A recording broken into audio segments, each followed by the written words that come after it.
Hi, we want to welcome you to our NaNoWriMo kickoff. We're really excited for you to be here with us and for us to start this month-long endeavor of 50,000 words. My name is Dave Burns. I'm the Story Center Publication Manager with Mid-Continent Public Library. And again, we're just glad you are here with us. Before we get diving in too far, I want to share with you some of the programming that we're providing via Mid-Continent Public Library this year for NaNoWriMo. So what we have here is our website of programs that we are doing. So we're offering some write-ins as well as different events that are happening. There's information here on this blog about some contests that we're doing, which are pretty exciting this year, beginning with a 24-hour word sprint, as well as some complete word totals for the end of the month.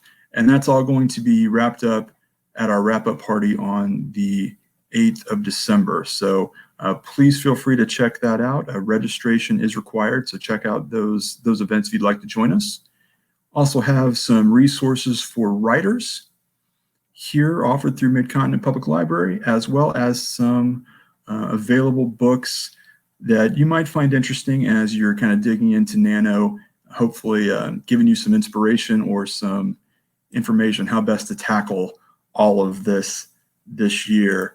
But it is going to be an exciting time. We are joined today by Sarah Mackey, Director of Community Engagement with NaNoWriMo. And Sarah, thank you so much for being here with us. Oh, thank you for having me. This is really exciting. I know it's a challenging year because we're all doing a lot of virtual things, but I'm excited that we're able to continue with Nano and do some fun stuff this year. Yeah, it's actually been really fun because despite the obvious downsides of global pandemics, it has given us the opportunity to sort of participate in events that would typically be in person and we wouldn't be able to go to as NaNoWriMo staff. We're sort of seeing people all over the world participating in events and getting more of an opportunity to connect with them. And I always work from home. The rest of my office is in Berkeley, California, but I work from home when there's not global emergencies.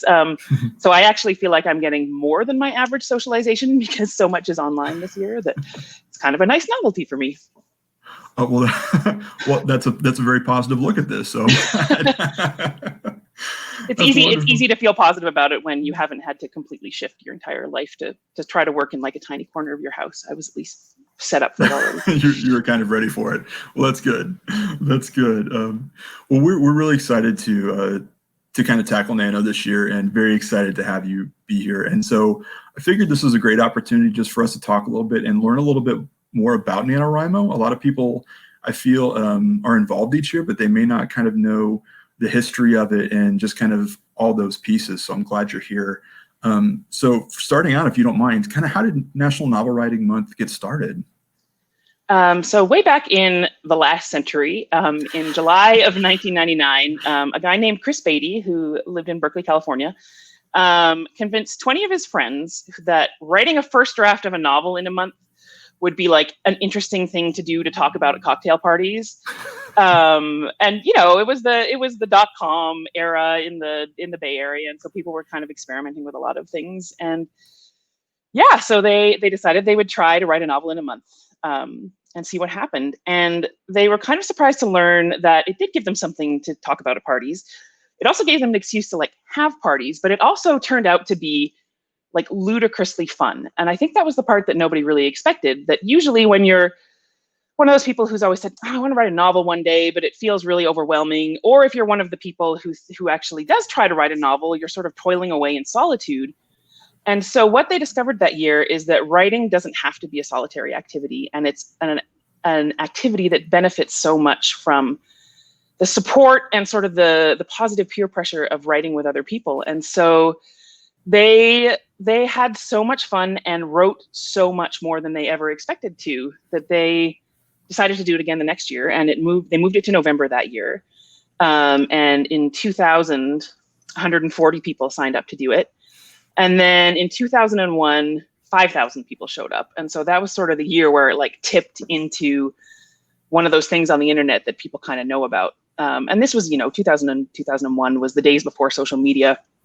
So people kind of heard about it in old school internet fashions, and it just sort of took off. And over the years, the numbers kept growing and growing. And then in 2006, we became an actual nonprofit organization that runs the event.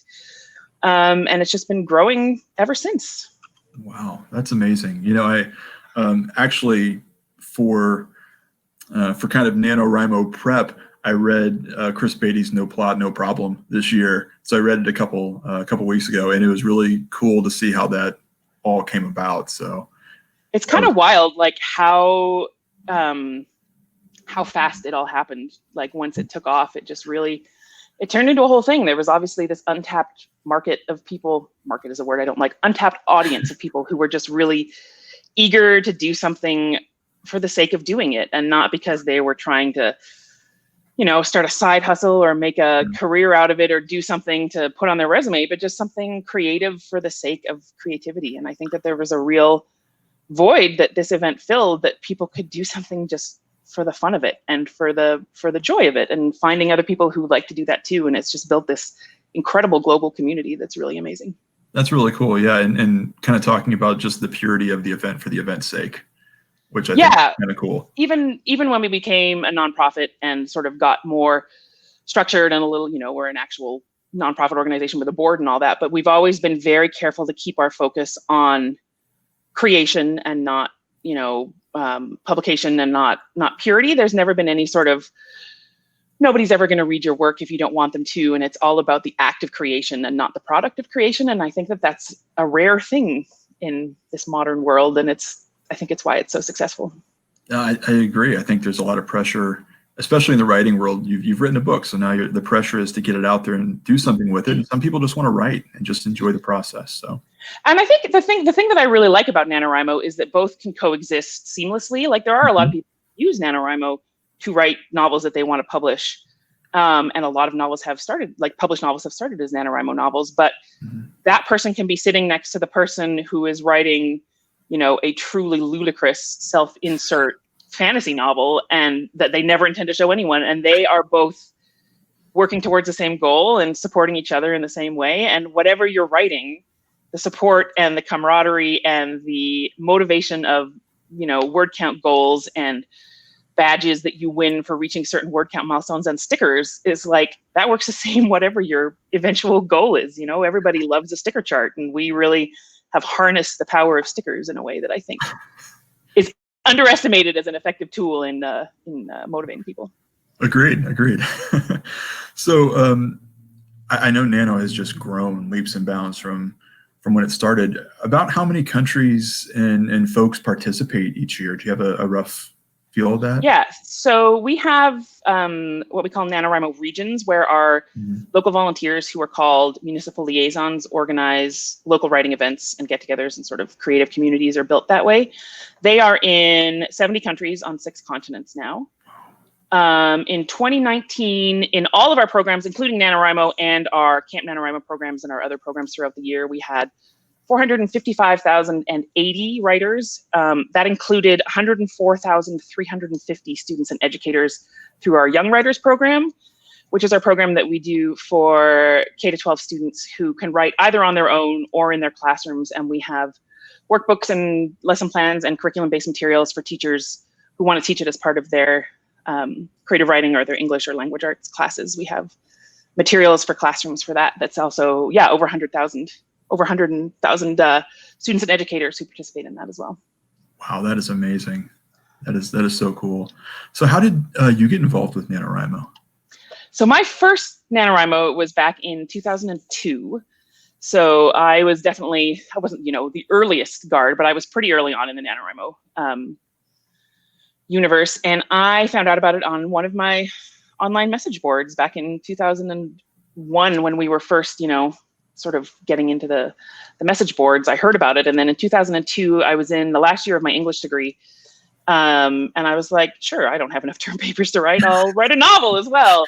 So my main character that year, halfway through the month, I decided she was also getting an English degree. And so she wrote some term papers, which I incorporated into my novel. Nice. And there was sort of the beginnings of a writing group here in Edmonton, Alberta, where I live that year, but there was nobody leading it. So in 2003, I volunteered to be the municipal liaison here in Edmonton. And then, so I was one of the municipal liaisons here from 2003 to 2009. And then in 2009, I started working for the head office in Berkeley, and then was hired on as full staff in 2010. And I have been doing this ever since. Wow, that's pretty amazing. I actually worked for the public library for 10 years before this job. And I ran all of our NaNoWriMo events at the library. And then I started the library partnership program through NaNoWriMo. So I have a very fond history with public libraries. Well, thank you for trailblazing that for us, getting that going. Yeah, it's kind of a random path that led me here, but it was a very good one. That's all right. That's awesome. So what's something that's exciting to you about Nano? Maybe some success stories, or what gets you jazzed about NaNoWriMo? Every year on October 31st, we do these things where we run a Twitter account called NaNoWord Sprints, where they run, they say, okay, starting at 10 past the hour, we're going to write for 20 minutes. Everybody's going to write as fast as they can. And everybody sort of follows this Twitter account, and then they all write together. And so starting on October 31st in my time zone at I think 8 in the morning is the first one, our time, 7 in the morning Pacific. I can't remember. Are you Central? 9? Anyway, early in the morning on October 31st, the first time zones in the world hit November 1st. And so starting first thing in the morning and going all day, we have these word sprint leaders who are volunteers who just say, okay, everybody, we're coming up on midnight in this time zone, everybody's going to start. And it's just that specific experience of this 24-hour span where time zone after time zone hits midnight, and everybody in the later time zones is waiting for their time zone to hit. And it really, it's like a combination of seeing the global reach of this event, and then it's this fun anticipation as you get to your time zone. And then once you start, it's there's some roller coasters where you tick your way up the hill really slowly, and then you're sort of waiting, and then you drop down the hill. And so I just love that moment of waiting, and then right at midnight you start writing. I just find that is an experience that's hard to replicate with other things. And especially this year, where we've lost so much of what you can sort of anticipate and look forward to, and things that can be really exciting and fun and community-based and a shared experience. We've lost a lot of shared experiences to this pandemic. And so it's nice to know that even though NaNoWriMo might look a little different this year because all of our events will be virtual, that shared experience will still be there.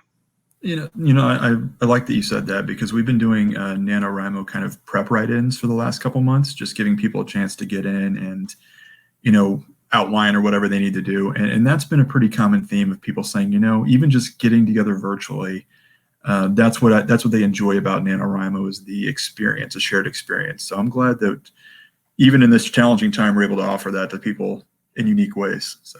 Yeah, it's been really nice to see libraries and other spaces like that have been able to find sort of these creative and new ways to bring people together when they can't necessarily do what they typically be doing. And I think that one thing that people have found is that we all have a bit of Zoom fatigue at this point in the year. But when it's a structured thing where it's okay, we're all going to write for half an hour starting at quarter after, you're not just sitting there sort of staring at a set of squares on the screen. Everybody's sort of actively participating in something together. And it's really fun. It's just really not very much about 2020. It's just been I'm going to do this because it's fun and there's no pressure and there's no stress and it's going to be fun, and I'm going to do it with a lot of other people. It's just so nice that NaNoWriMo is still there to be that for us. I agreed. I think people are really, I've seen more excitement this year for folks doing NaNoWriMo than I have in past years. There's a lot of people coming back. Yeah. A lot of people who've done NaNoWriMo in the past who are you know what, I'm going to do it again this year because what else can I do? Agreed. So you've been a part of NaNoWriMo for almost since the inception of it. What are some strategies for success that you could share with folks? The most useful thing for me and for a lot of other people is to have an accountability buddy of some form, whether that's someone that who's also participating in NaNoWriMo, or someone that will bug you about it even if they aren't participating themselves. If you don't have someone who will do that for you, we will find them for you. We have all of these ways of connecting people, whether it's coming to one of the library events and sort of finding people at those, or whether it's posting in our forums, or coming to one of our tweet chats, or coming to one of our virtual write-ins on our YouTube channel. There's also the regions where you can find people near you, even though you can't meet up with them this year. You could still find your buddy who's in your region, and you can go to, your virtual write-ins in your region, or people have Discord servers where there are virtual write-ins happening. And so finding someone who will help sort of keep you going along. One of my coworkers and I have been doing that for each other the last couple of years, and we're kind of set up well for this because she's in Berkeley and I'm in Canada, that we just get together before work every morning over webcam anyway. And so we'll write for 45 minutes or an hour before we start work. And whereas if I was sitting down before work on my own, I would probably go and read Twitter and do some, doom scrolling in the morning, as one is wont to do these days. But because there's two of us, we sort of motivate and also shame each other into staying on that delicate balance of, but also we're super competitive with each other, and we write at about the same speed. So we constantly try to stay neck and neck with each other. And I can't overstate how motivating it is to have someone who you can do that with. I also find that if I can get off to a really strong start, that helps a lot, because right at the beginning of the month, I'm really excited. I've been thinking about my novel for a long time. I've got a lot of ideas. So I try to get ahead in those first few days, because if you fall behind really early in the month, it's harder to catch up. And so I like to get a strong start out of the gate. And we try to do as much as we can in the first 5 days of NaNoWriMo to really get people off to that strong start, because we found that people's experience in that first 5 days is a good indication of how they're going to do the rest of the month. And so we try to load up with events and write-ins and encouragement in those first 5 days to just really help people start out strong so that they're motivated to keep going. So you're finding that first week is kind of setting the tone for folks' chance of success. And yeah, it's going to be interesting this year because the election is on November 3rd, and we found in 2016 that was a major factor in people's attention spans that week. So Understood. We're trying to also plan for that and anticipate it, so we can sort of see it coming and know what we can do to compensate for that. Gotcha. That's fantastic. Well, what advice would you give to someone participating in Nano for the first time, since this is such a unique year? This is a funny year for it to be your first NaNoWriMo, because in some ways you're not going to get what I sort of think of as the really classic NaNoWriMo experience, but I think in some ways you're going to get a more exciting one, because it's such a weird year and we're all in this strange vortex of uncertainty all the time, that I feel like letting yourself be immersed in a world where you're in control of everything all the time.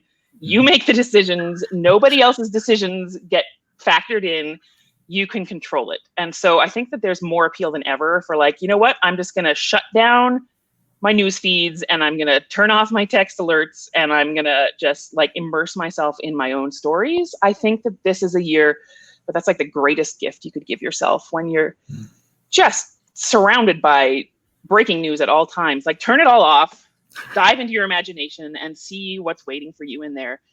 And so I think if you're new this year, especially, find places to go or things to do or ways to sort of build that community that might not be what you would typically get in a NaNoWriMo year. But find those places of support, whether it's on a social media page, there's Facebook groups, there's Twitter hashtags that everybody uses, there's our forums, there's Discords for your region, there's regional forums, there's regional groups, there's so many communities. Whatever platform you use on the internet, people are talking about NaNoWriMo on there. It's everywhere. And so find your people, find the people who want to talk about it, and give yourself the gift of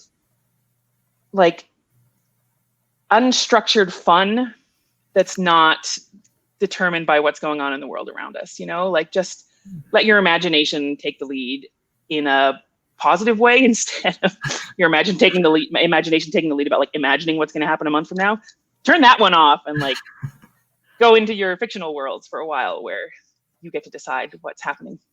That is really good advice, and not something that I thought of, as far as just using Nano as a beautiful escape this year, and giving yourself a chance to be in control of something.